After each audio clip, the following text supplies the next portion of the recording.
купил инкубатор, купил яйца, привез из Новосибирска и вывел. К моему удивлению, они вышли. Через 28 дней утки вышли и гуси. Сейчас я друзьям раздал, 15 штук другу подарил. Себе оставил 22 утки, на лето. У меня там дача на берегу озера.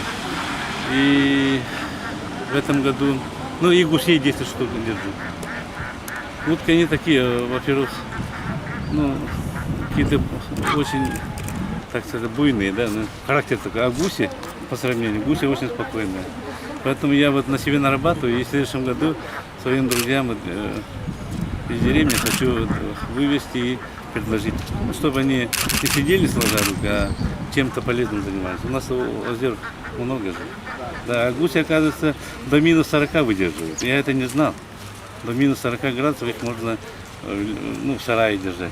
Мне обратились друзья, я решил подарить им 5 уток, чтобы жители города посмотрели, узнали, что такое животный мир рядом, да, у нас же дети, все городские, они, чем отличаются деревенские? Тем, что городской ребенок ничего практически живность не знает, как с ним обращаться, как их кормить.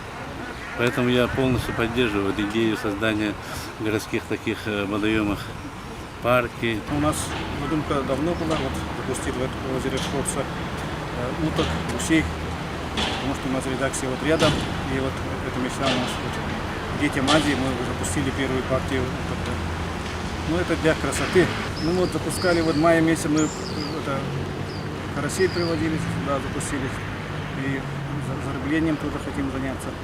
И с Москвы хотим привезти этих декоративных уток, мандаринков, угоря.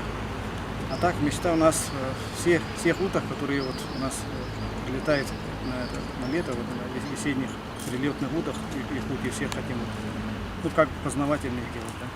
Зимой мы сейчас договариваемся с зоопарком, договорились, и частными крестьянскими хозяйствами договора ведем, будем содержать.